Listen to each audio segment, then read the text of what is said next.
واللہ یعلم ما فی السماوات و ما فی الارض، اور اللہ تعالیٰ تو جانتا ہے جو کچھ کے آسمانوں میں ہے اور زمین میں ہے.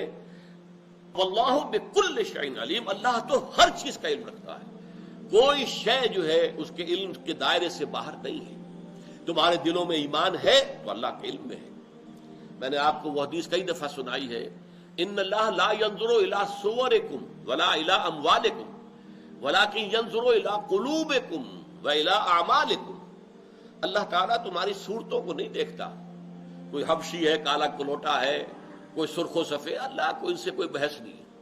اللہ نے بنایا ہے، جس کو چاہا کالا بنا دیا، جس کو چاہا گورا بنا دیا. تو اللہ تمہاری صورتوں کو نہیں دیکھتا. کسی کو نقش و نگار بڑے اچھے دے دیے جو کہ بڑے دل آویز ہیں، دیدہ زیب ہیں، کسی کے بڑے بوڑھے قسم کے نقش و نگار ہیں.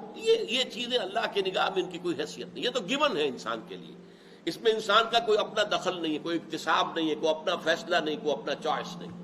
تو اللہ تعالیٰ تمہاری صورتوں کو نہیں دیکھتا اور اموال کو بھی نہیں دیکھتا. اور اموال کا سارا جو تعلق ہے وہ اس دنیا کی زندگی سے. وَلَٰكِن يَنظُرُ إِلَىٰ قُلُوبِكُمْ، وہ تو دیکھتا ہے تمہارے دلوں کو، دلوں میں کتنا کچھ یقین اور ایمان ہے، دلوں میں کتنا کچھ اللہ کی محبت ہے، دلوں میں کتنی کچھ اللہ کے رسول کی محبت ہے، دلوں میں کتنی کچھ آرزو ہے شہادت کی، موت کی. یہ اللہ تعالیٰ جانتا ہے. وہ تو تمہارے دلوں کو دیکھتا ہے اور تمہارے اعمال کو دیکھتا ہے، جس کی بنیاد پر اگر ایمان ہوگا تو پھر تمہارے اعمال تلیں گے. ایمان ہی نہیں ہوگا تو اعمال کا کوئی تول نہیں ہے، پھر اعمال کی پھر کوئی حیثیت ہی نہیں. ایمان نہیں ہے تو سیدھے جہنم میں. البتہ ایمان ہے تو اعمال تولے جائیں گے، نیکی کے اور بدی کے. ان میں اگر بدی کا پلڑا بھاری ہوا تو عارضی طور پر جہنم میں جانا ہوگا. جیسے کہ دھوبی جو ہے وہ پٹخ پٹخ کے کپڑوں کو اس کا میل نکالتا ہے، اور آپ کو معلوم ہے کہ پہلے سخت گرم پانی کے اندر جو ہے یہ سارا کام کیوں ہو رہا ہے. تو جہنم ان لوگوں کے لیے گویا کہ دھوبی گھاٹ ہوگا کہ پٹخ پٹخ کر ان کو سزائیں دے کر ان کے گناہ کے اثرات جو ہیں وہ زائل کیے جائیں گے، پھر انہیں جنت میں داخل کر دیا جائے گا. اگر ایمان تھا، اگر تصدیق بالقلب اور یقینی ایمان ہے ہی نہیں سرے سے، تو سیدھے جہنم. چاہے دنیا میں وہ مسلمانوں کا لیڈر شمار ہوتا ہو، بہت بڑا قائد شمار ہوتا ہو، کچھ بھی ہو، چاہے وہ مفتی اعظم قرار پاتا ہو، لیکن نہیں، اگر ایمان نہیں ہے تو پھر سیدھا جہنم میں جائے گا. جیسے کہ میں نے حدیث آپ کو سنائی، ایک مجاہد جو اللہ کی راہ میں شہید ہو گیا، لیکن یہ کہ اللہ فرمائے گا کہ تم کہتے ہو کہ تم نے میرے لیے جنگ کی تھی، کذب تھا، تم نے جھوٹ بولا. تم نے جنگ اس لیے کی تھی کہ کہا جائے جریون، بھئی بڑا بہادر ہے، کیا کہنے اس کے.